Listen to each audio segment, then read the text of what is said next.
Hello students, welcome back again in chemistry class. बेटा हम chemistry class में thermodynamics chapter discuss कर रहे थे और उसमें एक इंट्रोडक्शन जो था थर्मोडायनेमिक्स का वो हमने पहले लेक्चर में दिया था आपको।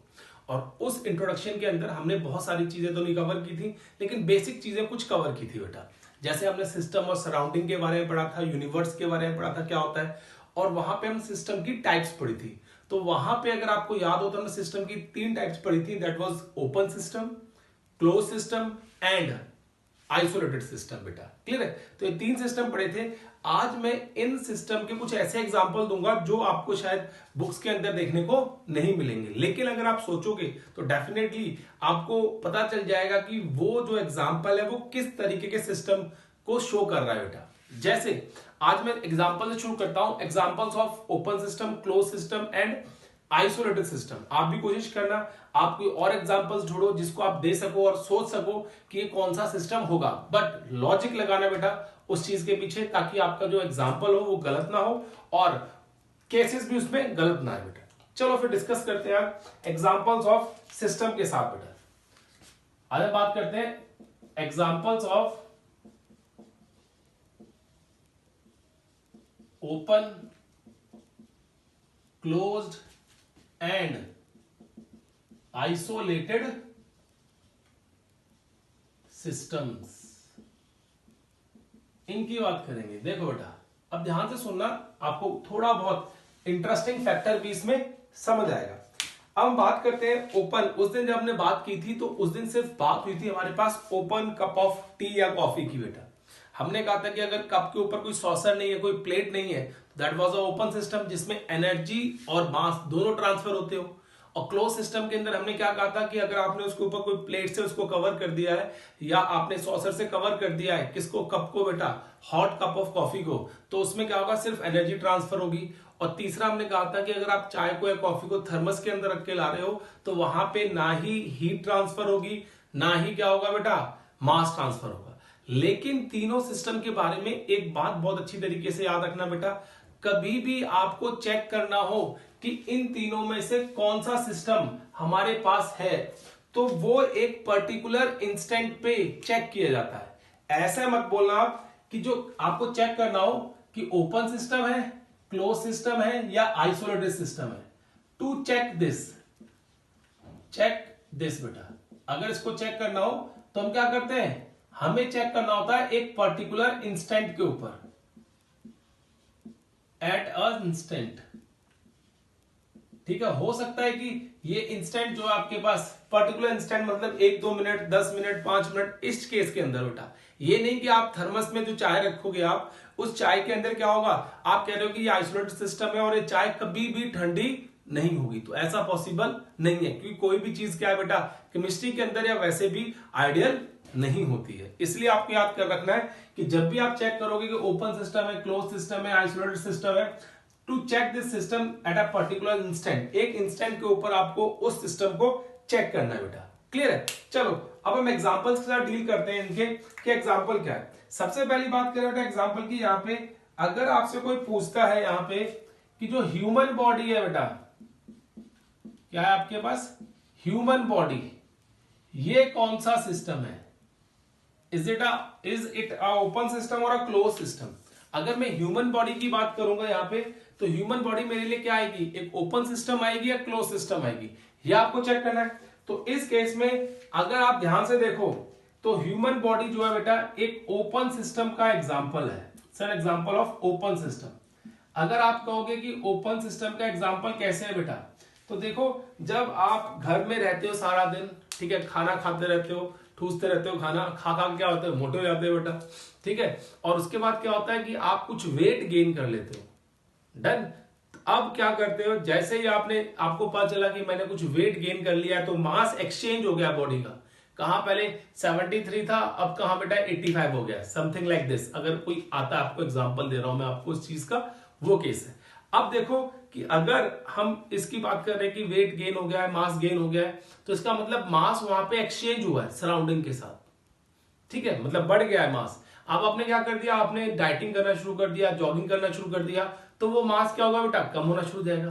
तो मास एक्सचेंज हो रहा है कि नहीं हो रहा है, ह्यूमन बॉडी के अंदर मास क्या हो रहा है, एक्सचेंज हो रहा है कि नहीं हो रहा है बेटा? हो रहा है, इसलिए हम इसको बोल देते हैं कि ये ओपन सिस्टम है। अब एनर्जी कैसे एक्सचेंज हो रही है, तो एनर्जी का तो बहुत अच्छा एग्जांपल है बेटा। आप क्या करो, जल्दी से भाग के सीढ़ियां चढ़ जाओ बेटा, ठीक है, या रनिंग करो। जैसे आप रनिंग करोगे आपकी बॉडी क्या हो जाएगी बेटा, हीटअप हो जाएगी, और हीटअप होने के बाद थोड़ी देर बाद ही आप रुक जाओगे अगर रनिंग कर करके, तो आपकी बॉडी क्या होती है बेटा, वो धीरे धीरे कूल डाउन होना शुरू हो जाती है। तो उस टाइम पे क्या हो रहा होता है, आपकी जो बॉडी है वो सराउंडिंग के साथ एनर्जी एक्सचेंज कर रही होती है। तो देखो बेस्ट एग्जांपल है बेटा, देखो कि ओपन ह्यूमन बॉडी का जो है, जो ह्यूमन बॉडी है वो एक ओपन सिस्टम है। इसको आपको याद रखना है कि ओपन सिस्टम का एग्जांपल है ह्यूमन बॉडी बेटा। क्लियर है? अब देखो दूसरा केस, इसमें अगर डिस्कस करें ह्यूमन बॉडी के बाद, सेकंड अर्थ बेटा। अर्थ जो है हमारी, जिसको हम धरती माता बोलते हैं, ये भी एक ओपन सिस्टम का ही एग्जांपल है। आपको पता है वाटर जो होता है इवेपोरेट होके कहां चला जाता है बेटा, एनवायरमेंट के अंदर चला जाता है। और अर्थ का मतलब होता है बेटा अर्थ सरफेस। इसका मतलब ये नहीं है कि मैं अर्थ के एनवायरमेंट को भी कंसिडर कर रहा हूं। If I am residing in a first floor और अ ग्राउंड फ्लोर, तो I am in contact with the earth, मैं अर्थ का कॉन्टेक्ट में हूं बेटा। और उसके ऊपर जो भी चीज है वो क्या है, एनवायरमेंट है। तो उस अर्थ की सरफेस से क्या हो रहा है बेटा, पानी इवेपोरेट होकर एनवायरमेंट में चला जाता है। इसका मतलब क्या हो रहा है कि जो मास है वो अर्थ की सरफेस से एक्सचेंज हो रहा है एनवायरमेंट के साथ। और बारिश होती है फिर पानी क्या होता है, अर्थ पे आ जाता है। तो मास क्या हो रहा है, वहां पे एक्सचेंज हो रहा है कि नहीं हो रहा है? तो मास एक्सचेंज हो रहा है। अब आपको पता है कि सनलाइट आती है अर्थ की सरफेस के ऊपर, तो क्या होता है, आपको गर्मी लगती है और टेम्परेचर बढ़ जाता है। जैसे जैसे सूरज निकलता है आप देखते हो कि टेम्परेचर क्या कर रहा है, ग्रेजुअली इंक्रीज कर रहा है। उसकी वजह से आप बोल दोगे वहां पे एनर्जी एक्सचेंज भी होती है, और रात को क्या होता है, ठंडा होता है। तो mass and energy both are exchange in case of earth. That is why earth जो है हमारी बेटा, वो भी एक ओपन सिस्टम का एग्जाम्पल है। ठीक है, थर्ड देखो बेटा, अब जो आपको एग्जाम्पल और कराने लगा हूं यहां पे, ठीक है, उन एग्जाम्पल को थोड़ा ध्यान से देखना है, क्योंकि देखो अब बता रहा हूं प्रेशर कुकर, प्रेशर कुकर बेटा। ठीक है, अब प्रेशर कुकर के केस के अंदर मैं यहां पे आपको दो चीजें बहुत इजीली एक्सप्लेन करने की कोशिश करूंगा। प्रेशर कुकर जो है हमारा, वो बेटा क्या हो सकता है, it may be on gas, मतलब hot pressure cooker, done, and without gas बेटा। ठीक है, विदाउट गैस मतलब ऑन गैस है, ये क्या है, गैस पे रखा हुआ है, कॉन्टिन्यूसली इसको हीट मिल रही है बेटा। ठीक है, एंड ये क्या है, विदाउट गैस, हमने गैस से इसको ऑफ कर दिया, बाहर कर दिया, गैस को हमने स्विच ऑफ कर दिया है, लेकिन कुकर जो है अभी भी क्या है बेटा, गर्म है। तो जो आपका अगर ऑन गैस हॉट कुकर है बेटा, that will be the example of open system, वो ओपन सिस्टम का एग्जांपल होगा। अगर आप किसी भी कुकर के अंदर सब्जी बनाते हो, या आप आलू को बॉईल करते हो, पोटैटो बॉईल करते हो बेटा, तो उसमें क्या होता है, जैसे विसल बजती है, वाटर जो होता है बेटा उस विसल के थ्रू बाहर निकल जाता है कुकर में से। तो इसका मतलब क्या हो गया, मास ट्रांसफर हुआ, और हीट तो ट्रांसफर हो रही है कुकर के उससे बेटा, वॉल से, क्योंकि वॉल्स क्या होती है कुकर की, कंडक्टिंग नेचर की होती है। तब वो ऑन गैस हॉट है, ओपन सिस्टम का एग्जांपल है बेटा। विदाउट गैस और हॉट है बेटा, then it is an example, it is the example of closed system. क्योंकि अगर विसल नहीं आ रही है बेटा, सीटियां नहीं बज रही कुकर की, तो इसका मतलब वहां पे सिर्फ और सिर्फ एनर्जी एक्सचेंज होगा, there will be no mass exchange in that case. So उस केस में जो कुकर है बेटा आपका, वो क्लोज सिस्टम बन जाता है। क्लियर, क्या बन जाएगा बेटा, वो क्लोज सिस्टम बन जाएगा। तो इस तरीके से आपको याद रखना है प्रेशर कुकर के केस के अंदर कि प्रेशर कुकर जो है वो हमारा ओपन सिस्टम है या क्लोज सिस्टम है। अब देखो नेक्स्ट बेटा, यहां पे बात करें एसी, एयर कंडीशनर जो आपके घर में लगा हुआ बेटा, व्हेन ऑन कंडीशन में, जब वो वर्किंग कंडीशन में, एसी ऑन वर्किंग कंडीशन, ठीक है, व्हाइल वर्किंग, जब एसी वर्किंग की तरह काम करेगा तो that will be consider as open system, वो ओपन सिस्टम होता है। ठीक है, अब मैं आपको एसी की वर्किंग बता सकते हैं। एसी जो है बेटा, आपको पता है जो एसी है वो काम किस तरीके से करता है, सुनो ध्यान से। अब मैं शो करता हूं आपको कि एसी जो है वो ओपन सिस्टम किस तरीके से मैंने कंसीडर किया है। ठीक है, अब देखो बेटा, एसी के जो काम करते हैं, जैसे ही आप एसी ऑन करते हो तो कभी भी याद रखना कि आपका कंप्रेसर जो होता है एसी के अंदर वो साथ के साथ ऑन नहीं होता, it will take some time. तो उसमें होता क्या है, जो कंप्रेसर है उसके अंदर फ्रीऑन नाम की एक गैस होती है। ठीक है बेटा, और क्या होता है, जैसे आप एसी ऑन करते हो वो कंप्रेसर जो होता है एडियाबैटिकली कंप्रेस करता है, ऐसे कंप्रेस करेगा बेटा। ठीक है, जैसे ही एडियाबैटिकली कंप्रेस करेगा वो, तो उस एसी के कंप्रेसर के अंदर क्या होता है, वैक्यूम क्रिएट होता है और वो आपके रूम की एयर को अपनी तरफ सक कर लेता है बेटा, खींच लेता है। क्लियर, वो एयर जो होती है क्या होती है, उसके अंदर जाती है बेटा, और दोबारा से क्या होता है, फिर वो एक्सपैंड करना शुरू कर देता है। जब वो एक्सपैंड करना शुरू करता है बेटा, तो क्या होता है, टेम्परेचर कम होगा। देखो एडियाबैटिक प्रोसेस में आपको कराऊंगा आज, एडियाबैटिक ही कंप्रेशन होता है और एडियाबैटिक ही एक्सपेंशन होता है इसका। ठीक है, एडियाबैटिक क्या होता है, एक्सपेंशन होता है। जैसे ही एक्सपेंशन होता है टेम्परेचर कम हो जाता है, टेम्परेचर ऐसे कम होता है तो आपने देखा होगा एसी के पीछे कॉइल्स लगी होती हैं ऐसे गोल गोल करके बेटा। तो उन कॉइल्स के अंदर क्या होता है, फ्रीऑन गैस होती है, और जो एयर उसने रूम से सक की होती है बेटा, अपने अंदर खींची होती है, उस एयर को वो ठंडा कर देता है। क्या करता है बेटा, एक तरफ से क्या कर ठंडा कर देता है, और फिर वो एयर आपके रूम के अंदर चली जाती है। और जो एयर उन पाइप्स के थ्रू ज्यादा ठंडी हो जाती है बेटा, वो वाटर की फॉर्म में आउटलेट से बाहर निकल जाती है। तो आपने देखा होगा कि जो एसी का आउटलेट होता है उसमें वाटर निकलता रहता है कॉन्टिन्यूअसली बेटा। जितना ज्यादा एटमॉस्फेयर के अंदर ह्यूमिडिटी होगी उतना ज्यादा वाटर निकलेगा कंप्रेसर के थ्रू बेटा। क्लियर है केस? तो ये याद रखना बात कि जो एसी है वो एक ओपन सिस्टम का एग्जांपल है, अगर वो वर्किंग कंडीशन में प्रेजेंट है तो। बंद में तो हम कुछ नहीं बोलेंगे उसके बारे में बेटा। क्लियर है? तो देखो ये 3-4 कुछ इंटरेस्टिंग एग्जांपल्स हैं जो हमें याद रखनी चाहिए बेटा। किस केस के अंदर, यहां पे जो हम आपको बता रहे हैं कि ओपन सिस्टम है, क्लोज सिस्टम है, क्या है, उसमें आपको पता होना चाहिए किस तरीके से आते हैं। तो ये हमारे पास बेटा केस खत्म हुआ है किसका, ओपन सिस्टम क्लोज सिस्टम का केस है बेटा। ठीक है, जो उसके एग्जाम्पल थे। अब देखो इसके बाद हमारे पास कुछ मैक्रोस्कोपिक प्रॉपर्टीज होती हैं। मैंने आपको पहले लेक्चर में कहा था कि अभी हम छोटी छोटी प्रॉपर्टीज पढ़ रहे हैं, उसके बाद इनकी एप्लीकेशन शुरू करेंगे बेटा। ठीक है, तो macroscopic properties of the system, macroscopic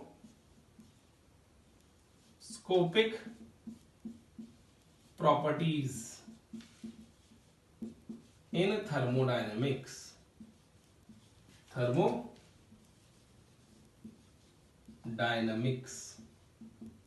ठीक है ना?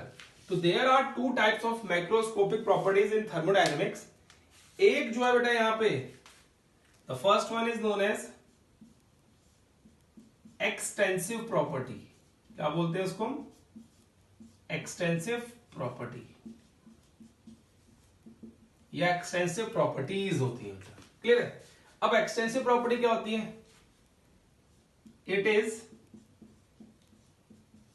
दैट प्रॉपर्टीज या those, it is that property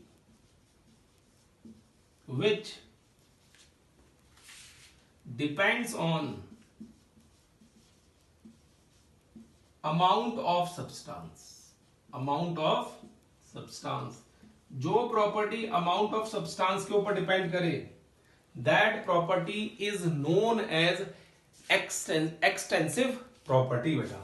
clear है? अब देखो दूसरा टाइप मैं आपको बहुत अच्छी तरीके से बेटा क्लियर करने की कोशिश करूंगा इनको। बी देखो क्या है बेटा यहां पे, talk about the B.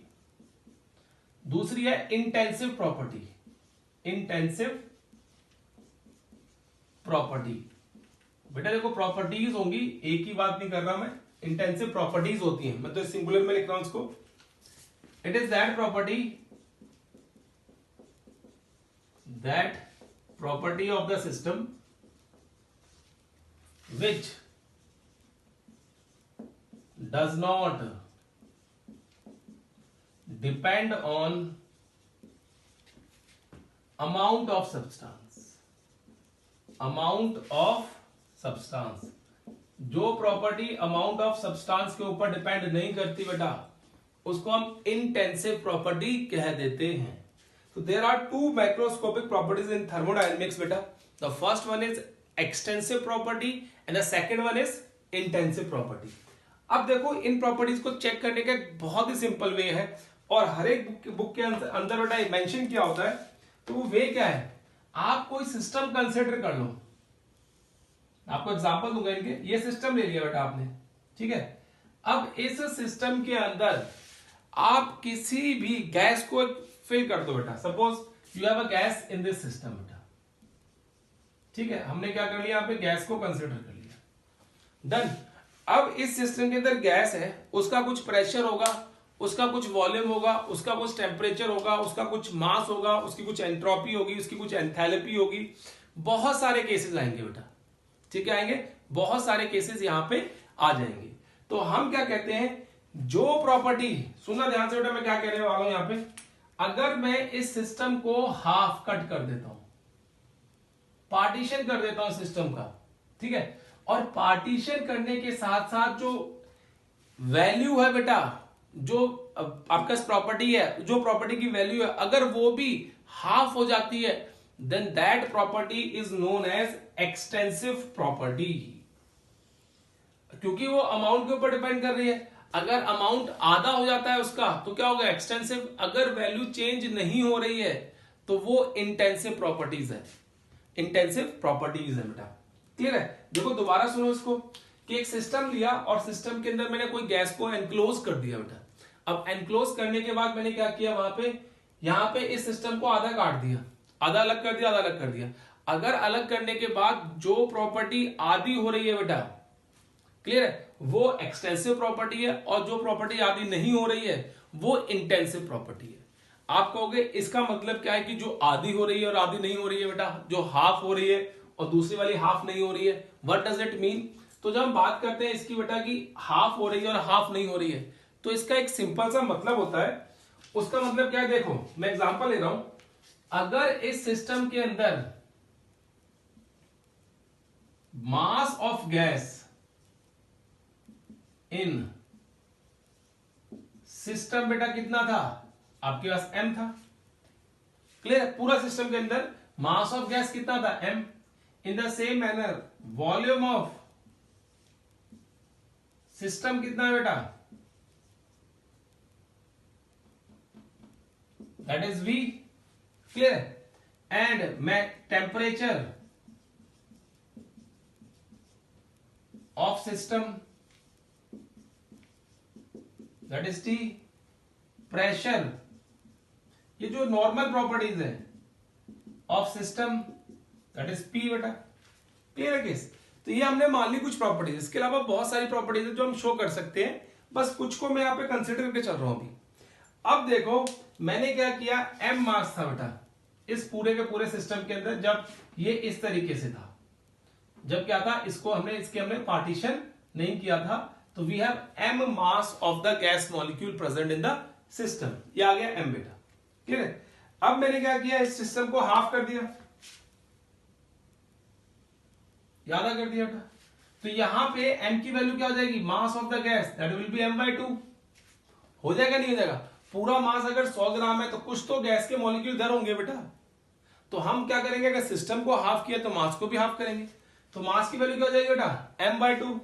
Volume अगर 5 लीटर है बेटा, तो आधा करने पे कितना रह जाएगा, v/2। वॉल्यूम कितना हो जाएगा, हाफ रह जाएगा।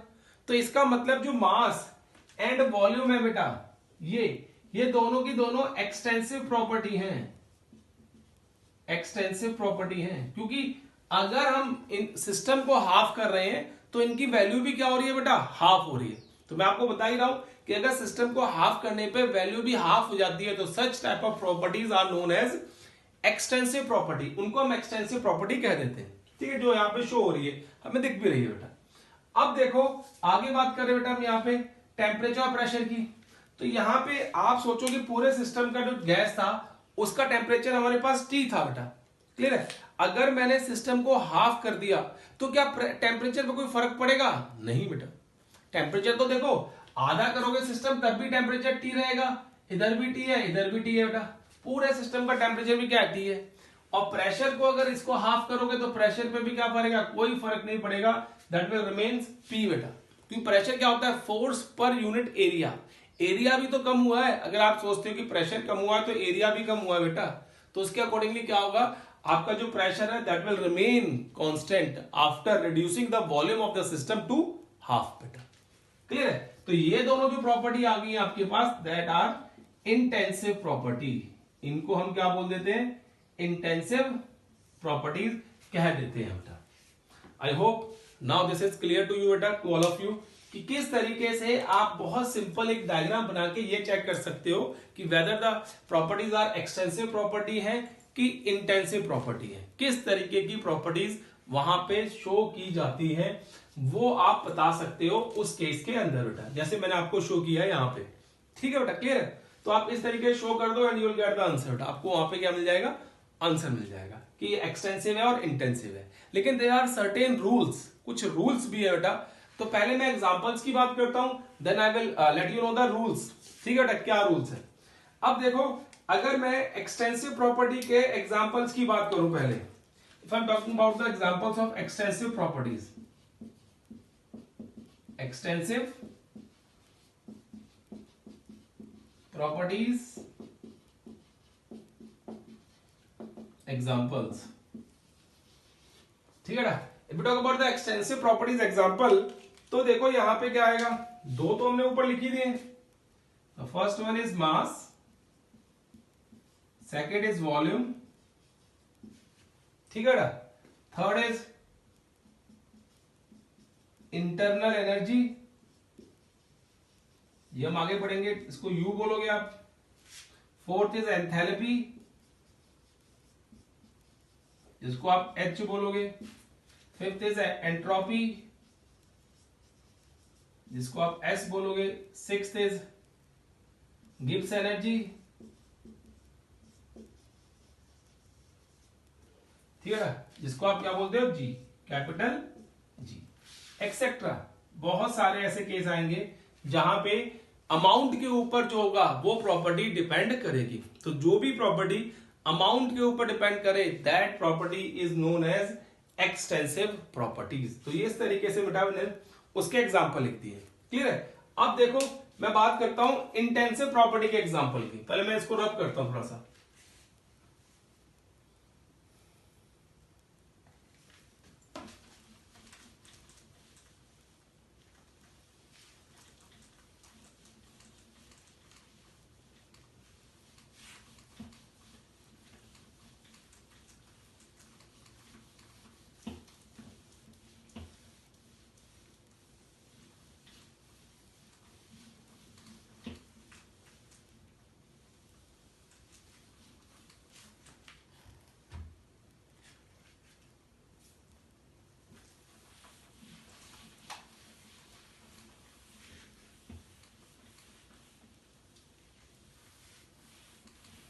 देखो बेटा, हम बात करते हैं एग्जांपल्स ऑफ इंटेंसिव प्रॉपर्टीज।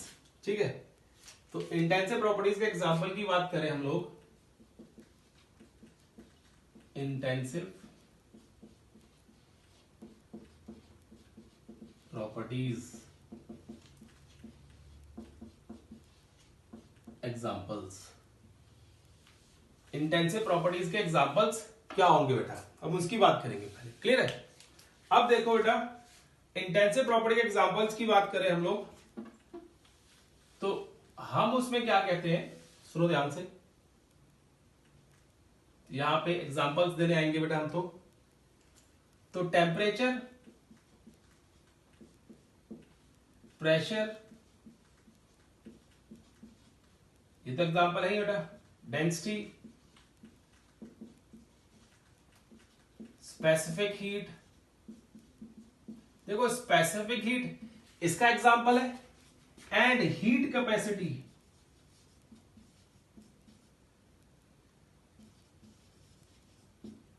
इसका एग्जांपल है बेटा। हीट कैपेसिटी किसका एग्जांपल, उसका। स्पेसिफिक हीट इसका है। Dielectric constant value,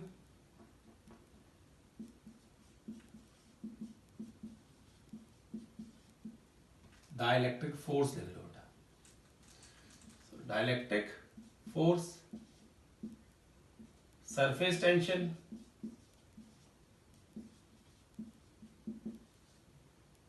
viscosity,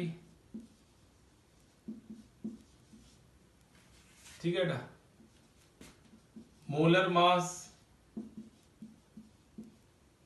molar volume, ठीक है बेटा। तो ये क्या है, आपके पास सारी की सारी जो है बेटा वो क्या है, इंटेंसिव प्रॉपर्टीज है। अब जैसे यहां पे हमने लिखा है एंथैल्पी, एंट्रोपी, गिब्स एनर्जी, अगर मैं इनकी बात करूंगा तो अगर इनके आगे मोलर लगा दूंगा तब वो भी इंटेंसिव प्रॉपर्टी बन जाती है, ठीक है बेटा। तो अब देखो यहां पे ही जो एग्जांपल्स लिखे हैं इसके साथ में आपको एक चीज और बताता हूं यहां पे कि एक्सटेंसिव प्रॉपर्टीज जो होती हैं, एक्सटेंसिव प्रॉपर्टीज, ठीक है ना, extensive properties become intensive,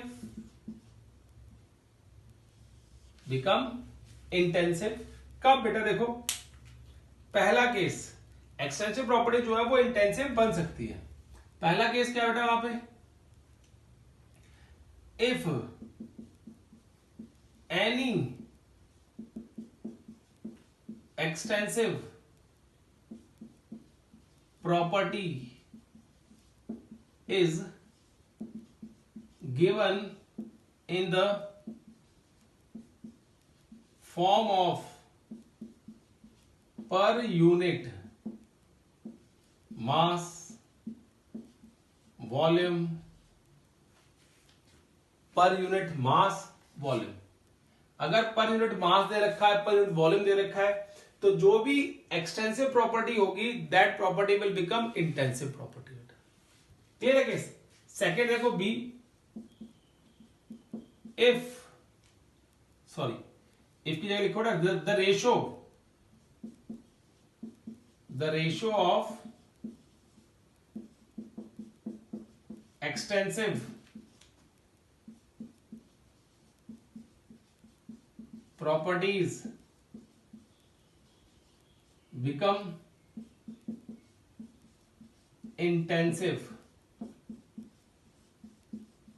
property.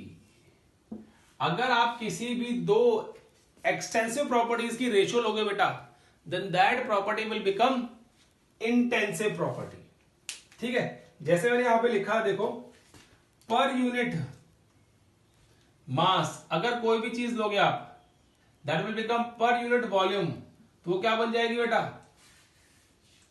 Intensive property बन जाएगी। अगर मैं इन दोनों एक्सटेंसिव प्रॉपर्टी की रेशियो ले लेता हूं, मास अपॉन वॉल्यूम, और मास अपॉन वॉल्यूम क्या होता है बेटा, that is density.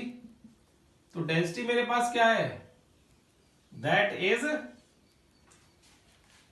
Intensive property. वो मेरे पास क्या है बेटा, एक इंटेंसिव प्रॉपर्टी है। जो डेंसिटी का केस आ रहा है हमारे पास, that is an intensive property. देखो दो एक्सटेंसिव प्रॉपर्टीज की रेशियो ली मैंने, और उन दोनों का रेशियो लेके क्या कर दिया बेटा, उनकी जो प्रॉपर्टी बनी है दैट प्रॉपर्टी बिकम इंटेंसिव। इसी तरीके से आप किसी भी एक्सटेंसिव प्रॉपर्टीज की रेशियो लोगे दो प्रॉपर्टीज की, तो that property will become intensive property बेटा।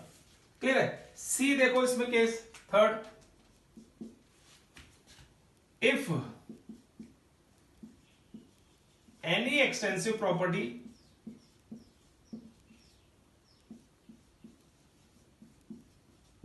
is given per mole, then it becomes intensive property। अगर कोई भी एक्सटेंसिव प्रॉपर्टी पर मोल के हिसाब से दे रखी है बेटा, ठीक है, तो क्या बन जाएगी, that will become intensive property. जैसे यहां पे मैंने मेंशन नहीं किया, कंसंट्रेशन क्या है बेटा, पर मोल दिया होता है, number of moles present in a volume, कितने वॉल्यूम के अंदर कितने नंबर ऑफ मोल्स प्रेजेंट हैं। तो मोलैरिटी जो है, नॉर्मेलिटी जो है, मोलैलिटी जो है बेटा, सब क्या है आपके पास, इंटेंसिव प्रॉपर्टीज हैं। तो ये हमारे पास केस आता है बेटा एक्सटेंसिव और इंटेंसिव प्रॉपर्टीज का बेटा। जल्दी से नोट करो इसे, फिर मैं आगे चलता हूं बेटा इसमें।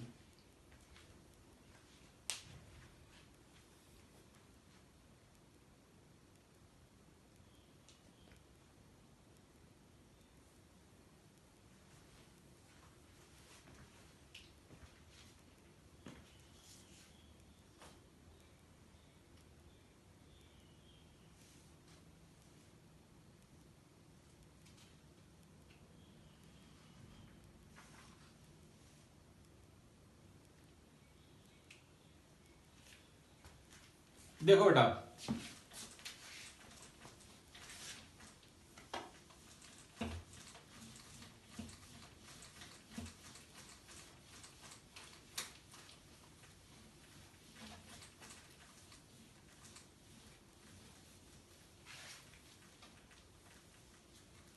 सुनो बेटा ध्यान से। अब बात कर रहे हैं, देखो यहाँ पे नाउ टॉकिंग अबाउट एक इंटेंसिव और एक्सटेंसिव प्रॉपर्टी की बात हो रही थी, तो उसी में आगे जो है topic that is state function, state variables and state of a system. बेटा क्या कहते हैं हम लोग? State of a system, state of system and state variables. State of a system and state variables क्या होते हैं बेटा? क्लियर है? अब देखो, कोई भी सिस्टम की जो स्टेट है वो स्टेट वेरिएबल्स के ऊपर डिपेंड करेगी, ठीक है। और स्टेट वेरिएबल कुछ भी हो सकते हैं। जनरल जो हम स्टेट वेरिएबल कंसीडर करके चलते हैं बेटा, पहले हम बात करेंगे state of a system and state variables बेटा। तो वो क्या कर सकते हैं? वो वेरिएबल जो होते हैं वो किसी भी सिस्टम की फिजिकल स्टेट को चेंज कर सकते हैं। जैसे अगर मैं बात करूं स्टेट वेरिएबल्स की बेटा यहां पे, तो pressure, volume, temperature, number of moles, ये सारे के सारे केस हैं। अगर आप इनको वेरी करोगे बेटा, चेंज करोगे, तो डेफिनेटली क्या होगा बेटा? जो स्टेट होगी सिस्टम की वो चेंज हो जाएगी, ठीक है। तो इसलिए हम बोलते हैं इनको स्टेट वेरिएबल और स्टेट वेरिएबल्स बोलते हैं बेटा। तो हम लिख देते हैं यहां पे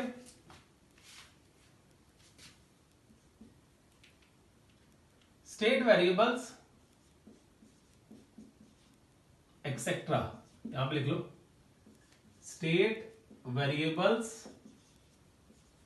are those which can change the state of system just by changing their values। अपनी कुछ वैल्यू चेंज करके वो किसी भी सिस्टम की स्टेट को चेंज कर सकते हैं। And such kind of variables are known as state variables बेटा। क्लियर है केस? अब देखो ये केस जो होता है यहां पे खत्म हो गया हमारे पास। अब इसी के साथ हमारे पास क्या होता है? देखो नेक्स्ट बेटा, we have state function and path function.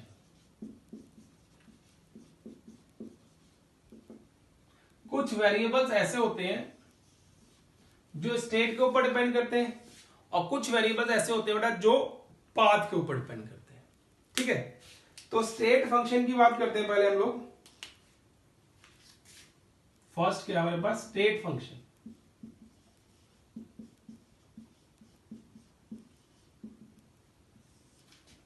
तो हम यहां पे कहेंगे बेटा state functions are those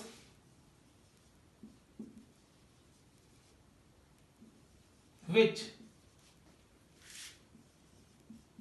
depend on initial and final state of the system. किसी भी सिस्टम की अगर और इनिशियल और फाइनल स्टेट के ऊपर सिर्फ डिपेंड करें तो उनको हम स्टेट फंक्शंस कहेंगे बेटा, ठीक है। एंड यहां पे लिख सकते हो initial and final state of a system and these are independent of the path by which that state is reached। जिस तरीके से वो स्टेज अचीव की गई है बेटा, उसके क्या होते हैं, वो इंडिपेंडेंट होते हैं, उसके ऊपर डिपेंड नहीं करते बेटा। Clear case. तो इसका मैं एग्जांपल देता हूं कि जब पाथ के ऊपर डिपेंड नहीं करते, किसके ऊपर डिपेंड करते हैं, they do not depend on path, ठीक है, इसके ऊपर डिपेंड नहीं करते, they depends on initial and final state of the system बेटा। तो इसमें मैं आपको एग्जांपल देता हूं और इसमें दो तीन चीजें ध्यान से सुनना बेटा। जो एग्जांपल लेने जा रहा हूं यहां पे मैं, वो एग्जांपल है, देखो मैं एक प्रेशर वॉल्यूम का ग्राफ बनाता हूं। ये ग्राफ आप पढ़ चुके हो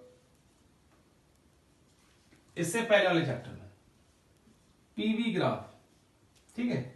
इस ग्राफ में क्या करता हूं बेटा, मैं दो पॉइंट ले लेता हूं, ए से बी, और ए से बी आने के लिए कोई काम हो रहा है इस तरीके से। एक इनिशियल स्टेट है, सपोज करो ए इज इनिशियल, आई लिख रहा हूं बेटा, and B is final, F लिख रहा हूं, ठीक है। तो इस स्टेट को अचीव करने के लिए ए और बी को, I can come from A to B directly along this path straight line, or I can come in this manner, or I can come in this manner बेटा। मैं किसी भी तरीके से A से B पे आ सकता हूं, ठीक, क्या कर सकता हूं बेटा, A से B पे आ सकता हूं, ऐसे भी, ऐसे भी, पहले से जाऊंगा फिर ऐसे आके B पे चला जाऊंगा बेटा, ठीक है। अब मैं यहां पे कह रहा हूं, ये मेरे लिए सपोज करो फर्स्ट पाथ है, ये सेकंड पाथ है, और ये क्या बेटा मेरे लिए थर्ड पाथ है। तीन अलग अलग पाथ दे रखे हैं ए से बी पे आने के लिए।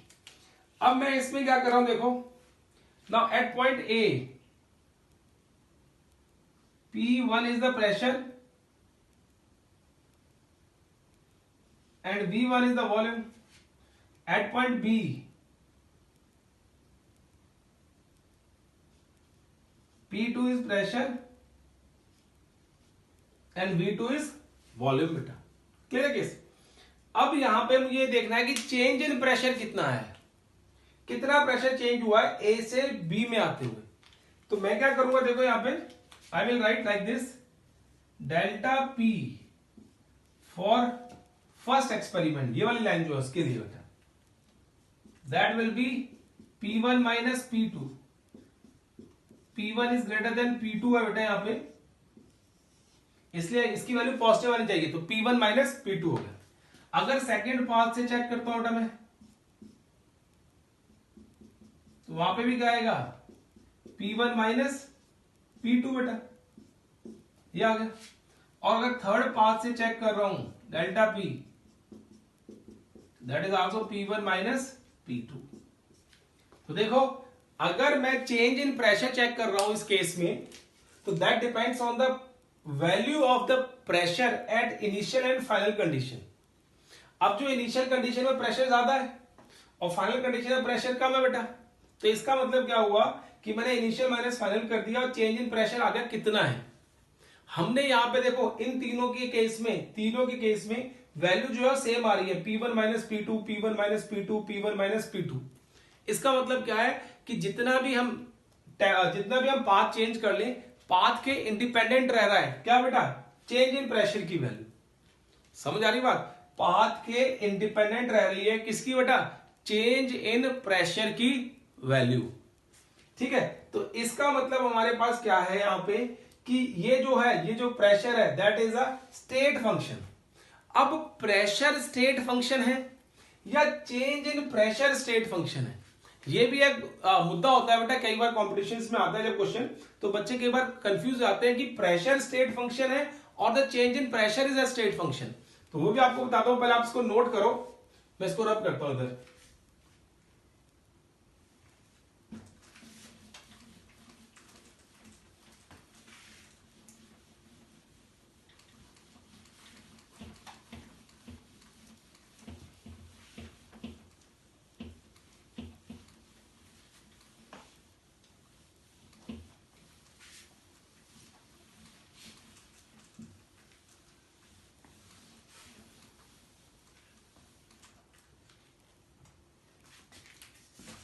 देखो बेटा, अब यहां पे एक स्टेटमेंट लिख रहा हूं मैं, और उस स्टेटमेंट को ध्यान से देखना। मैं यहां पे कह रहा हूं P, यहां पे जो भी P है is a state function and delta P is not a state function. P जो है बेटा वो स्टेट फंक्शन है, delta P change in pressure is not a state function. ये याद रखना, चेंज इन प्रेशर सिर्फ ये शो कर रहा है कि ये पाथ के इंडिपेंडेंट है। चेंज इन प्रेशर जो है, यहां पे आपको लिख देता हूं मैं, ये पहला केस आ गया जो आपको याद रखना है कि P जो है, प्रेशर जो है, फंक्शन जो है वो स्टेट फंक्शन है, delta P is not a state function, वो स्टेट फंक्शन नहीं है। सेकंड देखो बेटा, इस केस में delta P is independent of path function, sorry independent of path. जो डेल्टा P है बेटा वो पाथ के इंडिपेंडेंट है, that does not depend on the path. ये वो शो कर रहा है अपने उस केस के अंदर, इस ग्राफ के अंदर भी, और जो मैंने आपको वैल्यू बताई है P, delta P1, delta P2, delta P3, सब केस के अंदर बेटा ये वैल्यू शो हो रही है कि हाँ ये इंडिपेंडेंट ऑफ पाथ है बेटा।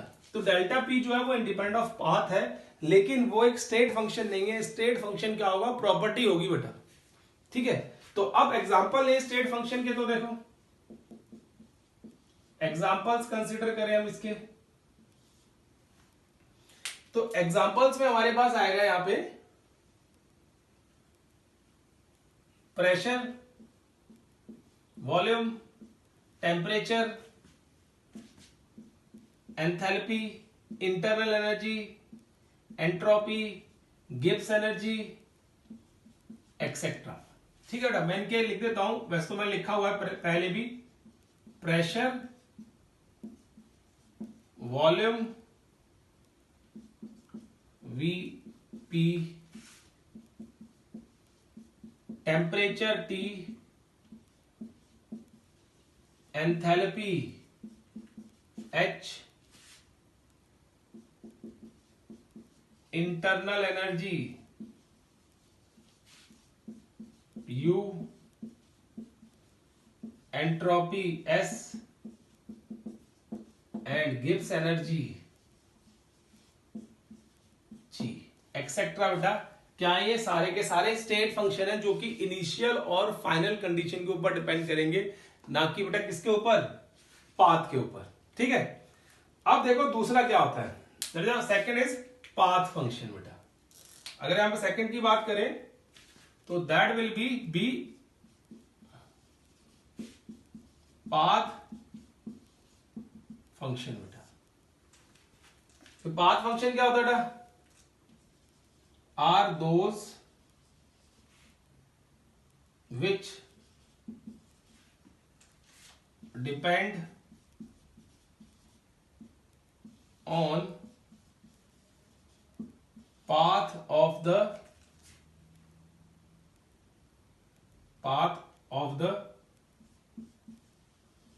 process, जो पाथ पे डिपेंड करें, and are independent of initial and final state of the system, of the system. Initial और फाइनल स्टेट ऑफ सिस्टम के ऊपर डिपेंड नहीं करते बेटा। इसके जो एग्जांपल्स रहते हैं पाथ फंक्शन के, जनरली हम दो एग्जांपल लिखते हैं यहाँ पे, that are heat and work. क्या है बेटा हमारे पास? Heat and work. ये दोनों के दोनों क्या है बेटा?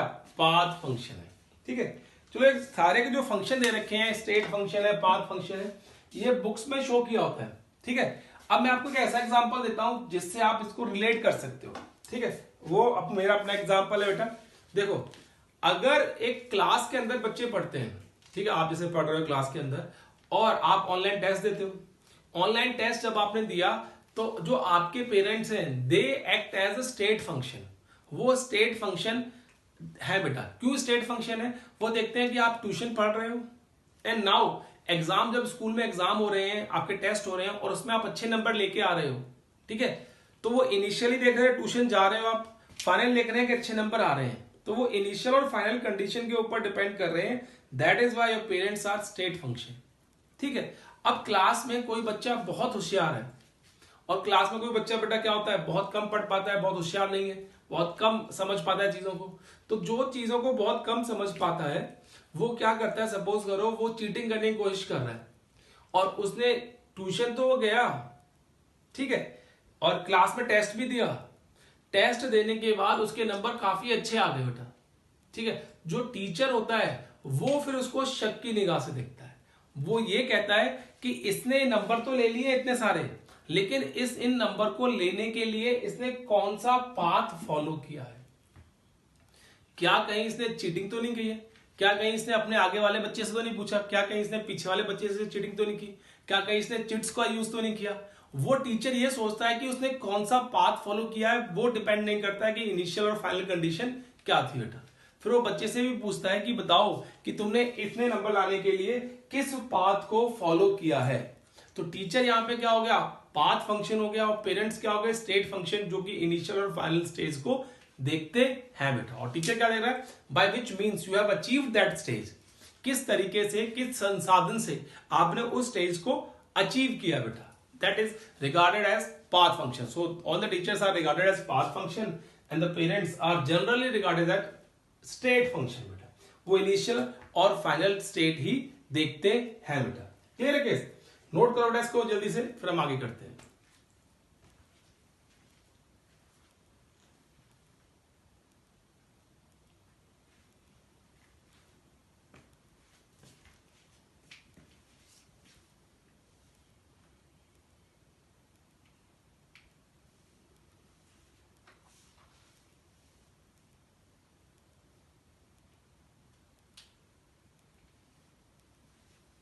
देखो डफ,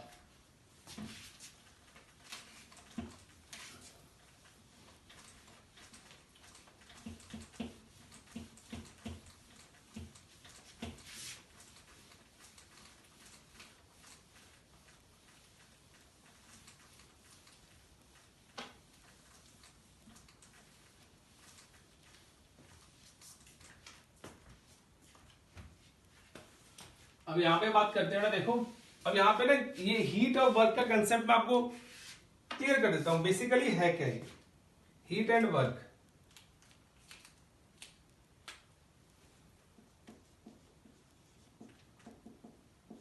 heat is a random form of energy.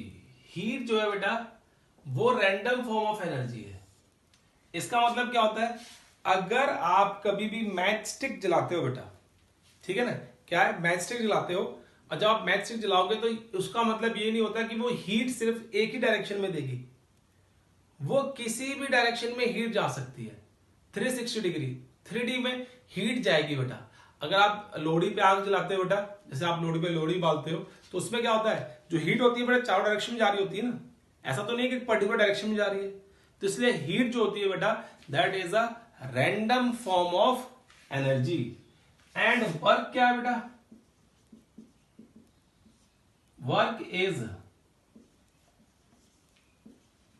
Organised form of energy. और वर्क क्या बेटा वहां पे, that is organised form of energy. वो ऑर्गेनाइज्ड फॉर्म ऑफ एनर्जी है। मतलब वर्क डन जब आप करते हो तो आपको एक पर्टिकुलर डायरेक्शन के अंदर वर्क डन करना पड़ता है।